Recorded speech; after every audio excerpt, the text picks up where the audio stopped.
왕이신 나의 하나님, 내가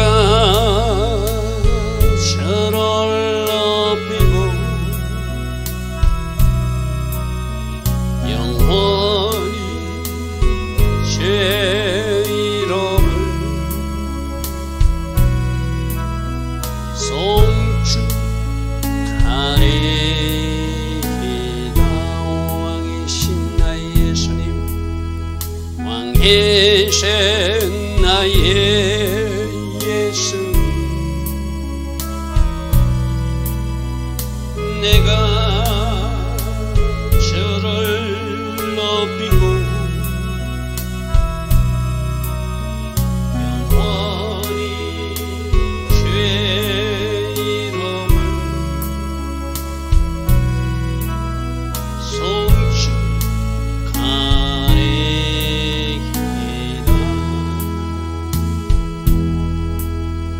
왕이신 나의 예수님, 내가 저를 높이고 영원히 죄 이름을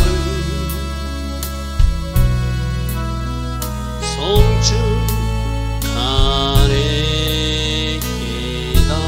왕이신 나의 성령님, 왕이신 나의 성령님, 내가 저를 높이고 영원히 죄 이름을 송축하리이다.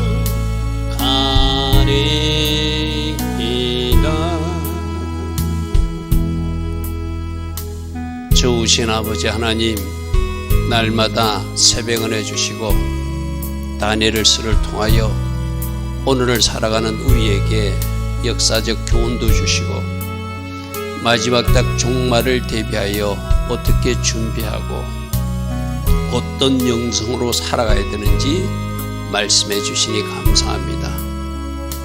오늘도 첫 그리스도의 모형 안티오쿠스 4세가 등장한 말씀이 우리에게 오늘 이 새벽 말씀으로 배정되었습니다. 이 말씀을 통하여 우리에게 주시는 그 교훈은 무엇인지 잘 새겨 듣는 은혜가 우리 모두에게 있게 하옵소서. 예수와 하마시아 이름으로 감사하며 기도드리옵나이다. 아멘. 자, 오늘 다니엘서 11장 20절부터 살펴봅니다. 제가 제목을 안티오쿠스 4세 등장, 한옥화가 생기게 된 그 악한 왕이 등장하는 모습이 오늘 바로 20절 이하에 기록됩니다. 잘 주목해서 보시고 이 악한 왕이 어떻게 하고 그래도 하나님의 거룩한 백성들은 그 중에서 어떻게 또 여호와의 신앙을 지키면서 살아가고 그 일이 어떻게 전개되는지 우리 35절까지 오늘 살펴볼 것입니다. 자, 20절 말씀입니다. 그 왕위를 이을 자가 압제자를 그 나라의 아름다운 곳으로 두루 다니게 할 것이나 그는 분노함이나 싸움이 없이 맨날이 못되어서 망할 것이다. 자, 어제 우리가 말씀드렸던 이 표부터 먼저 보겠습니다. 왼쪽에 첫 번째 있는 그 셀루쿠스 왕조, 그게 셀루쿠스 2세의 아들들이 있는데 그 한 사람이 안티오쿠스 3세라고 그랬어, 그죠? 그 안티오쿠스 3세가 죽고 나서 셀루쿠스 4세가 일시적으로 한 10년 정도 왕노릇을 합니다. 자, 그 이야기를 조금 전에 표현했던 그 표현을 해놨어요. 왕위를 이을 자가 압제를 그 나라 아름다운 두루 다니게 할 것이나 그는 분노함이나 싸움이 없이 맨날이 못되면 망한다는 것은 뭐 맨날보다 몇 년 못 가서 그 왕위를 물러주고 이제 우리가 봐야 될 그 첫 그리스도 모형 안티오쿠스 4세가 등장하는 이야기를 지금 20절은 간단히, 그러니까 이거는 셀루쿠스 4세가 잠시 등장하지만 우리가 주목할 인물은 그 사람이 아니라 다음에 등장할 비천한 사람, 속임에 능한 사람, 계략에 능한 사람, 바로 안티오쿠스 4세 적그리스도 모형의 인물에 주목하게 되죠. 그래서 21절에 또 그의 왕위를 이을 자는 한 비천한 사람이라. 여기서 비천한 사람이라는 것은 비열한 사람이다. 원래 순서로 하면은 셀루쿠스 4세의 아들이 왕위를 이어받아야 되거든요. 근데 이 사람이 조카를 자기는 삼촌 자리에 있는 사람인데 그 사람이 왕위를 이어받지 못하라고 속이고 술수를 써가지고 자기가 왕위에 올란. 마지막 때 적그리스도도 그럴 거예요.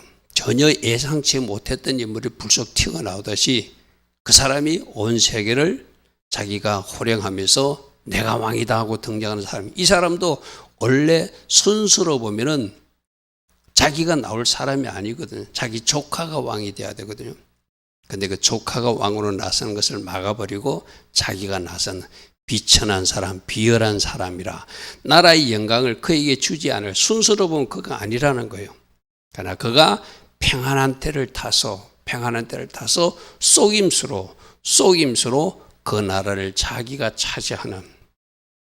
그래서 많은 사람들이 이 사람이 왕되는 것을 반대하니까 그 반대자들은 죽이고 주변 나라들도 호응을 하지 않으니까 그들도 동맹하는 것처럼 속여가지고 나중 그 나라를 야금야금 먹어나가는 그런 아주 악한 사람이 바로 이 안티오쿠스 4세예요. 이게 바로 우리가 한우카 절기와 관계된 이스라엘 공격해서 성전 제사를 못 드리게 하고 그게 돼지피를 사용하게 하고 안식일이나 할례 이런 것을 행하면은 죽여버리고 성경을 불태워버리고 하는 그런 아주 악한 왕. 그게 바로 BC 170년경에 있었던 이 안티오쿠스 4세 이야기입니다. 이제 드디어 등장한 것입니다. 그래서 그 북방왕과 남방왕이 싸우는 모습, 큰 전쟁 때문에도 다니엘은 그 환상 때문에 두려웠지만 그 전쟁 통해 그 중간에 끼어있던 이 예루살렘, 이스라엘이 공격당하고 그 백성들이 약탈당하고 죽임당하고 또 여성들은 성적 학대를 당하고 그런 모습을 다니엘이 환상으로 보았기 때문에 슬퍼하면서 21일 기도를 시작했다고 했죠. 그죠? 바로 그 악한 왕이 이제 드디어 등장하는 모습이 21절입니다. 자, 그림으로 보면 이렇습니다. 셀루쿠스 왕조 맨 밑에 제가 안티오쿠스 4세. 이 사람도 한 10년 정도 했는데 BC 175년부터 164년까지 그가 그 나라 왕으로서 그가 하는 최종적 목적은 남방왕, 즉 애굽을 치는 것이었지만 그 북쪽에서 애굽을 치러 내려가려면 그 중간에 이스라엘 땅이 있기 때문에 오면서 그 동네를 거쳐가야 되고 또 자기 나라로 돌아가면서 그 동네 이스라엘 땅을 거쳐가야 되니까 그 가운데 있는 이스라엘 백성들은 굉장히 혼란스럽고 여러 가지 어려운 일들이 많이 발생하는 시기이죠. 그리고 저 안티오쿠스가 생각해도 그 중간 역할을 하고 있는 팔레스타인 땅에 있는 유대인들이 자기들 편이 아니면은 자기들을 도와주지 않으면은 그 애굽을 점령하는데 방해된다 싶으니까 전부 다 유대적 색채를 버리고 헬라적 색채로 따라오는. 그래서 제우스 신상을 그 성전에다 갖다 놓고 섬기라고 강요하고 이랬던 거거든요. 마치 우리 일본이 우리나라를 점령해주고 일본식 어떤 신사 참배도 하고 창씨 계명도 하고 모든 거 일본식으로 바꾸려고 그랬잖아요. 그죠? 그게 바로 안티오쿠스가 한 정책이에요. 모든 것을 헬라 방식으로 바꿔서 기존의 유대교 색채는 지워버리고 제우스 신을 섬기게. 어디서? 하나님이 성전에서. 근데 나중에는 어떻게 한다고요? 그 제우스 신에 자기 얼굴을 갖다 붙여놓고 자기를 숭배하라고 하는 마지막 때 적그리스도의 모형이 바로 이 안티오쿠스라는 거예요. 넘치는 물 같은 군대가 그에게 넘침으로 말미암아 패할 것이고, 이 왕이 등장하니까 이 왕을 반대하는 사람도 있었어요. 그들이 한번 대적해봤지만 이 안티오쿠스에게 져다는 거예요. 패할 것이라는 거예요. 그리고 동맹 왕들도 그렇게 될 것이다. 그와 동맹한 왕들과 약조해가지고 자 우리 편 되자 해놓고 이제 그들도 그것을 어떻게 해요? 그는 거짓을 행하여 올라올 것이요 소수의 백성을 가지고 세력을 얻을 것이며, 처음에 자기들하고 같이 하자고 동맹을 맺고 이러다 그것들도 속에서 그 나라를 야금야금 먹어나가는 왕이 바로 이 안티오쿠스 4세라는 거예요. 그러니까 모든 것이 속임이고 계략이고 모든 것이 자기가 이제 신의 자리까지 올라가는 그런 모습이 이 안티오쿠스 4세의 모습입니다. 자, 보십시오. 그가 평안할 때, 늘 평안할 때, 조용할 때 사단은 그렇게 장난을 치는 거예요. 그가 평안할 때 그 지방에, 그 동맹왕들이 가장 기름진 곳에 들어가서 자기 편인 것처럼 들어가서 우리는 동맹에 들어가지고 야금야금 그 땅을 자기들이 정복하고 약탈하고 거기서 빼앗는 것이 있었다는 거예요. 그래서 그가 평안할 때 그 지방 동맹왕들이 기름진 곳, 그들이 땅에 들어가서 그의 조상들이 조상이 행하지 못한 것을 행할 것이고, 악하게 어떤 일을 한다고요? 노력하고 탈취한 재물을 그들이 막 뺏어가지고, 그리고 적그리스도가 마지막에 등장하도 그러거든요. 백성들이 사람들이 그 환심을 사기 위해서 전 3년 반 동안은 평화조약을 맺고 막 마음대로 종교활동도 허용하고 좋은 지도자인 것처럼 가장하는 기간이 전 3년 반, 3년 6개월이거든요. 지금도 여기서 보십시오. 그 동맹왕 땅을 뺏어가서 그렇게 탈취할 물을 쓰면 백성들이 한심을 살라고 막 나누어 주는 거예요. 요즘도 우리나라도 그런 지도자들 있잖아요. 사람들 점수 달라고 막 공짜로 뭐 준다 하듯이 바로 무리에게 흩어주며, 그리고 계략을 세워서 또 그렇게 산성들을 치고 공격하고, 그렇게 야금야금 자기 나라를 확장해 나가는, 평안할 때 들어가서 그것을 공격하고 거기서 탈취물은 또 그 백성들이 나누어줘서 자기는 좋은 지도자인처럼 가장하는 사람, 이게 바로 적그리스도. 마지막 때도 그럴 거예요. 막 백성들이 사람들이 환심을 사기해서 좋은 정책, 막 무상, 뭐 이렇게 무료로 막 이런 것들을 주면서 사람들이 환심을 살 거예요. 그렇게 올가매고, 그리고 마지막에 하는 것이 뭐죠? 자, 내가 공짜로 줄 테니까 전부 다 666 칩을 받아라. 짐승의 표를 받아라. 그럼 그거 받아버리면, 예수와 믿던 사람도 그 표 받으면 그 사람들은 예수님을 부인하는 사람들은 지옥에 떨어지는 것이죠. 그렇게 속이는 사람이 적그리스도, 이 안티오쿠스 4세도 똑같다는 거예요. 자, 25절. 내가 지금 가로로 표시한 그는 지금 좀 더 안티오쿠스를 표시하는 겁니다. 그가 그의 힘을 떨치며 용기를 다하여 큰 군대를 거느리고 남방왕 애굽을 치게 된다는. 자, 애굽을 치러 그 북쪽에서 내려오면 이스라엘 땅은 반드시 통과하게 되어 있어요. 가면서 약탈하고, 돌아가면서 약탈하고, 가면서 여자들을 나쁜 짓 하고, 또 가면서 그 땅에 자기들과 같이 이제 너희들 성전 제사 필요 없어, 제우스 신을 신겨 하면서 그렇게 막 온갖 정책을 하는 그 나쁜 왕이 지금 오가면서 이스라엘을 괴롭히는 거예요. 남방 왕도 심히 크고 강한 군대를 거느리고 맞아 싸울 것이나 능히 당하지 못하리니 그들이 계략을 세워서 칩니다. 그리고 이 안티오쿠스는 원래 적그리스도 세력들, 사단이 있을 때는 거짓의 아비, 사단이 주는 권세를 가지고 일하는 자들이잖아요. 그죠? 속임의 명수라는 거예요. 그래서 뭔가 계략을 쏘아가지고 상대방을 속이니까 결국 이 남방왕이 제대로 저항하지 못하더라는 거예요. 자, 26절입니다. 26절. 그의 음식을 먹는 자들. 어떻게 속이는가 하면은 그 왕을 갖다가 그 척근들을 매수해요. 남방왕이 척근들을 매수해가지고 그들로 배신하게 만드는 거예요. 여러분, 그 왕이 누구냐면은 자기 여동생 뻘 때는 클레오파트라의 아들이거든요. 클레오파트라가 시집 갔잖아요, 애굽으로. 우리 어제 말씀 살펴봤죠, 그죠? 애굽으로 시집 갔는데 그가 이쪽에서 뭔가 간첩식으로 뭔가 파송해서 우리 편대라고 했는데 자기 남편대 해가지고 조국을 배신한 여자가 클레오파트라고 그랬어, 그죠? 그래서 그 아들이 이제 왕위를 이어받는데 그 아들의 그 왕위를 이어받은 그 사람들 척건들을 이렇게 쫙 꼬셔가지고 속여가지고 그들로 배신하게 해요. 그래서 26절에 그의 음식을 먹는 자들, 즉 남방의 척건들이 그를 멸하니 배신해서 나중에 그 왕이 포로로 잡히는, 인질로 잡히게. 그게 애굽의 왕이 저 척건들이 배신으로 안티오쿠스에게 인질로 잡히는 그런 일들이 지금 이어집니다. 그래서 그의 군대가 흩어질 것이고 많은 사람이 엎드려져 죽으리니 남방왕 포로로 잡혀오게 되는 거예요. 누구에게? 안티오쿠스에게 그 조카뻘 되는 그 애굽 왕이 포로로 잡힙니다. 자, 이 표를 보면은 제가 안티오쿠스 옆에 톨레미 6세 해놨죠. 저 사람이 바로 조카뻘 클레오파트라의 아들인데 이제 이 잡힌 인질로 잡혀. 근데 저들도 잡아가지고 이제 서로 식사를 같이 하면서 안티오쿠스는 톨레미를 이용하려고 그러고 톨레미는 또 안티오쿠스를 이용하려고 하는 이 세상 사람들의 어떤 계산이 등장하는 이야기가 다 말씀입니다. 27절 이 두 왕은 바로 이 사람들. 한 사람은 안티오쿠스고 자기 삼촌뻘 되는 사람이고 그죠? 예삼촌뻘 되는 사람이고 한 사람은 조카인데 두 왕이 마음에 서로 해하고자 해요. 인질로 잡혀가지고 같이 있어요.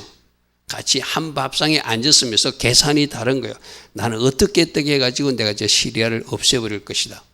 그리고 이 안티오쿠스 나는 어떻게 해서 이 애굽을 없앨 것이다. 그래서 서로 한 밥상에 앉았을 때 거짓말을 할 것이라 서로 속인다는 거예요. 그러나 일이 형통하지 못하리니 이는 아직 때가 이르지 않았으므로 그 일이 이루어지지 않을 것이라. 물론 인간들이 어떤 시기와 질투, 경쟁, 배신, 전쟁을 통해서 계획하실지라도 전체적인 그림은 하나님이 허락하실 때 이루어지는 것이죠. 그죠? 이것은 그들의 계산은 우리도 어제도 살펴봤잖아요. 시기하고 질투하고 배신하고 전쟁을 일으켜서 상대방을 독살하고 죽이고 오늘도 보니까 그 왕의 측근들을 또 배신하게 해가지고 왕을 인질로 잡아오고 그래서 같이 밥을 먹으면서도 서로를 속이려고 계산하는 이것이 세상 나라의 모습이기도 해요. 그죠? 세상 나라의 모습이래요. 그러나 아직 때가 이르지 않았다는 것은 하나님이 전체적 그림을 그리고 있다. 하나님이 전체적 그림을 있다. 모든 것은 하나님이 허락하셔야 우리 계시록에서 하나님이 문을 열어주시면 문이 열리는 것이고 하나님이 닫아버리면 닫히지 않는다고 그래서 그죠. 그래서 우리는 진짜 하나님의 사람으로 하나님의 주권을 인정하고 하나님이 행하신 일에 순종하는 인간의 계산이 아니라 인간의 머리가 아니라 우리는 그렇게 살아야 되는 것을 이 세상 왕들의 이 전쟁놀이에서 우리가 배우는 교훈이기도 하죠. 자, 28절입니다. 북방왕은 많은 재물을 가지고 이제 본국으로 돌아간대. 전쟁에서 인질로 잡았다가 서로 계산도 해보고 이러다가 이제 자기 땅으로 돌아갈 때 어디로 돌아간다고? 이스라엘 땅으로 통과해서 올라가야 되는 거예요. 그죠? 그래서 돌아가니 그는 마음으로 거룩한 언약을 거스리며 마음대로 행할 것이라는 것은 이스라엘 땅에서 하나님과 맺은 거룩한 언약, 말씀대로 살지 못하도록 갖가지 때와 법을 바꾸어서 자기 마음대로 너희들 제사 지내면 안 돼, 안식일도 지키면 안 돼, 할례도 해야만 안 돼, 이런 것을 강제하고 그렇게 그 나라들을 어떻게 이스라엘 땅을 자기 식으로 제우스 신을 숭배하게 하고 성전에다 그는 일을 하는 왕으로서 중간 거점이 이스라엘 통과 지점이라는 거예요. 그렇게 거룩한 언약을 거스르게 하고 자기 마음대로 하고 본국으로 돌아가게 될 것이다. 본국이 돌아갈 것이다. 그리고 작정된 기한에 그가 다시 나와서 남방에 이를 것이나 이분이 그 전부만 못하네. 그는 계속적으로 그 애굽을 완전히 자기 땅으로 만들고 싶었거든요. 그런데 그렇게 되지 못한대. 자, 30절 이는 왜 그러냐면 로마 군대들이 나타나가지고 그를 치고 막았기 때문에 그 전쟁에 그들이 가서 애굽을 점령하고 완전히 승리의 어떤 도취해서 자기가 그 승리를 선포하고 싶은데 중간에 로마군들이 기띤 섬의 배들로 인해서 그가 막히니까 낙심하고 돌아가면서 하풀이는 어디서 하는가 하면 예루살렘 땅에 또 한다는 거예요. 그게 낙심하고 돌아가면서 맺은 거룩한 언약에게 분노한다는 것은 거룩한 언약을 맺어서 말씀대로 살아가는 유대인들을 발견하고 그들을 막 죽이고 그들에게 자기들 대로 안 한다고 화풀이를 어디다 한다고요? 지금 이스라엘 땅에 하고 있다는 거예요.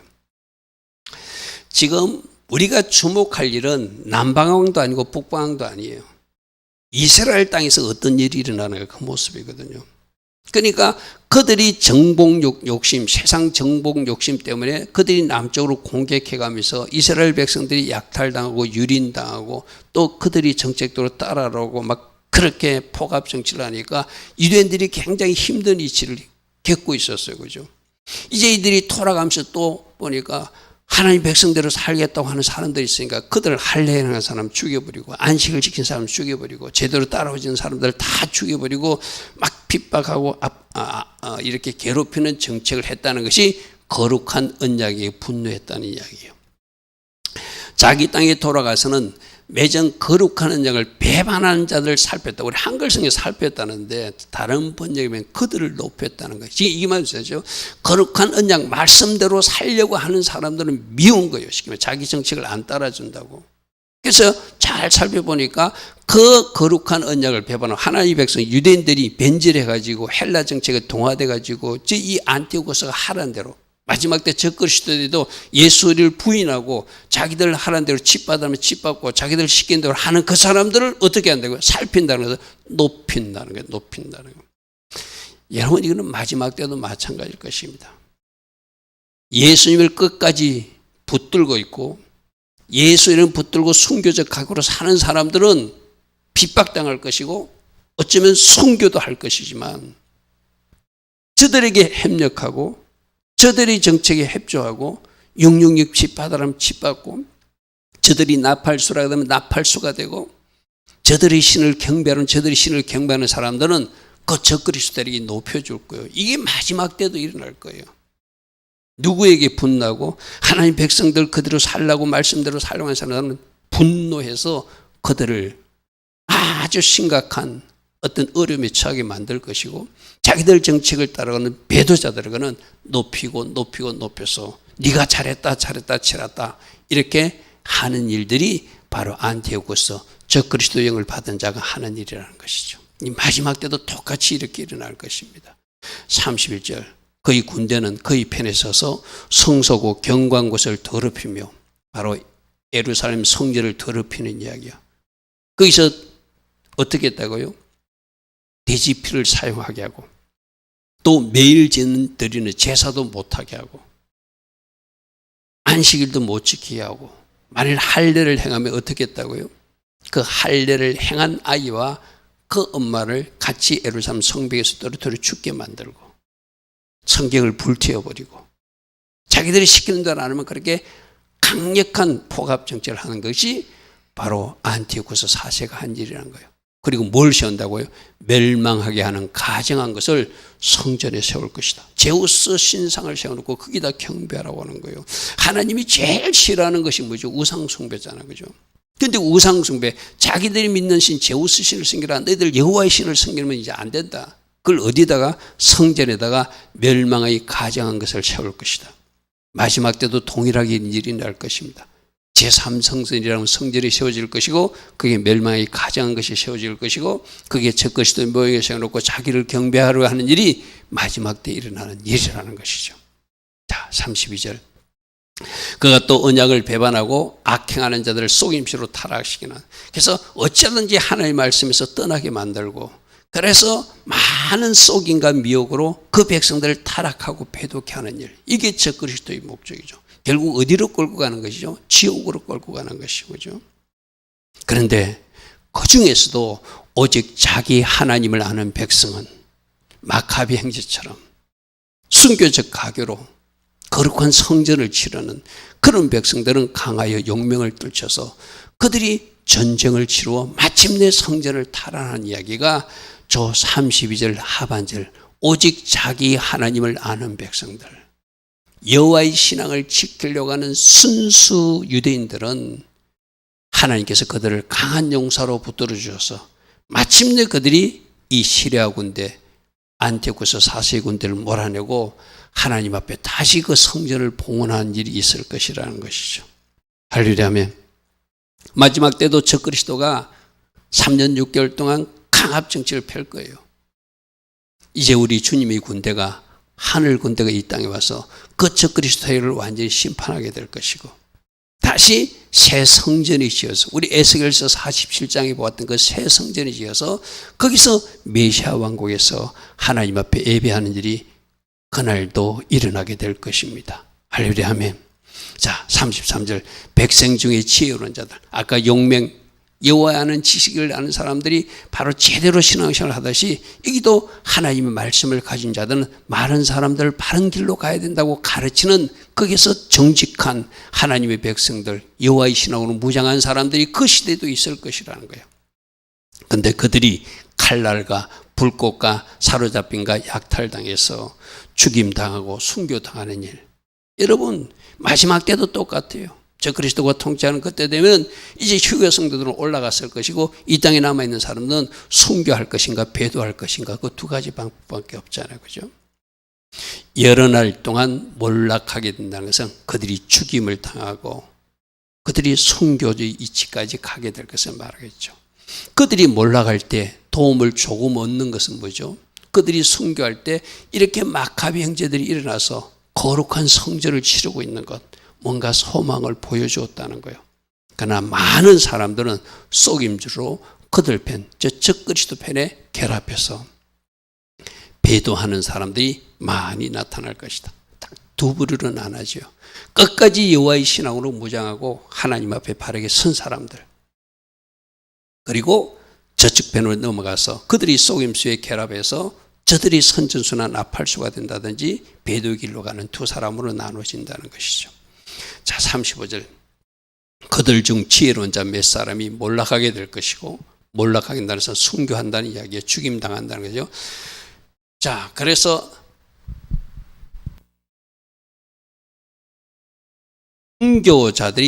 순교자들이 발생하는 모습을 보면서 무리 중에서 연단을 받아 청결하게 되는 사람도 있다는 거예요.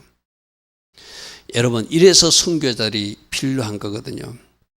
끝까지 죽으면서까지도 신앙을 배신하지 않는, 신앙을 지키는, 여호와의 신앙을 붙들고 있는, 예수 이름 붙들고 그들의 사람이 누군가의 영향을 주게 된다는 거예요. 그래서 연단을 받아 정결하게 되며 희게 되고 마지막 때에 이르게 될 것이다. 두 부류가 있거든요. 적들과 결합해서 배도자의 길을 가는 사람이 있고, 순교하면서 누군가에게 선한 이야기를 하면서 우리도 저렇게 살아야 되는구나, 우리도 저렇게 저 순교를 겁내지 않고 여호와의 신앙으로 살아야 되는구나 하는 두 부류가 있다는 거예요. 그들 때문에 무리 중에서 연단을 받아 정결하게 되고 희게 되어 마지막 때가 이르되니 이는 아직 정한 기한이 남았음이리라. 자, 오늘 적 그리스도가 등장한 이야기까지 우리 살펴봤어요. 그죠? 이게 마지막 때 그림이라고 그랬어요. 그는 속임수에 능한 사람이고 많은 사람들을 속여서 자기들 편으로 만들어서 결국은 자기들과 동맹한 왕들도 속이고 그 땅에서 노량물을 얻어서 그대물에서 뭔가 탈취 얻어서 백성들에게 점수를 얻으려고 막 선한 정책을 하는 것처럼 그 약탈물을 나눠주는 것. 이게 바로 적 그리스도의 영을 받은 사람들이 하는 일들이다. 백성들이 한심을 사기 위해서 마구잡이로 퍼주고 나눠주고 하는 사람들. 그죠? 각 시대마다 적 그리스도의 영을 가진 사람들이 있다고 그랬어요. 누가 거짓말을 하는가? 누가 속이고 있는가? 누가 백성들의 마음을 뺏기 위해서 어떤 이상한 정책들을 남발하는가? 오늘 이 시대를 사는 우리들도 정신 바짝 차리고 잘 분별해야 돼요. 그러나 끝까지 여호와의 신앙으로 순교적 위기가 와도 그 신앙을 지켰던 사람들도 있더라. 마카비 형제처럼 용맹을 떨치는 사람들이 있었더라. 순교하는 그 모습을 보면서 다른 사람들이 오히려 정결해지고 하나님 기뻐하신 길을 걸어가게 하는 역할도 있더라. 이런 모습을 지금 이 다니엘 시대 때 보여주는 안티오쿠스 4세 환상을 통하여 종말의 그림을 우리에게 미리 말씀해 주고 있어 보죠. 우리도 어떻게 살아야 되는지 여러분 오늘 이 말씀 속에서 잘 묵상해 보시고 마지막 때가 될 수도 우리가 어떻게 정신을 바짝 차리고 여호와의 신앙으로 예수만 붙들고 달려가야 되는지 또다시 한 번 더 우리를 살피는 은혜가 오늘 말씀 가운데 있기를 바랍니다. 좋으신 아버지 하나님 감사합니다. 오늘 마지막 때 등장할 적 그리스도의 모형, 바로 안티오쿠스 4세의 모습을 통하여 우리가 마지막 때를 살아갈 때 어떤 영성으로 살아가야 되는지, 어떤 신앙으로 살아가야 되는지 말씀하여 주셨습니다. 오늘 주신 말씀 잘 묵상하며 하나님 기뻐하신 그 길 계속 걸어갈 수 있는 우리 모두 되게 하옵소서. 예수와 하마시아 이름으로 감사하며 기도드리옵나이다. 아멘. 지금은 우리 주 예수 그리스도의 크신 은혜와 하나님 아버지의 영원하신 사랑과 성령 하나님 오늘도 우리 안에서 역사하시고 우리로 바른 길, 옳은 길, 진리의 길로 걸어갈 수 있는 그 은혜 내려주시는 그 축복이 오늘도 새벽에 일어나 하나님을 예배하며 새롭게 결단하는 주의 자녀들 머리 위에 이 땅에 있는 모든 성도님들 위에 지금부터 영원토록 영원히 함께하여 주시기를 간절히 축원하옵나이다. 아멘.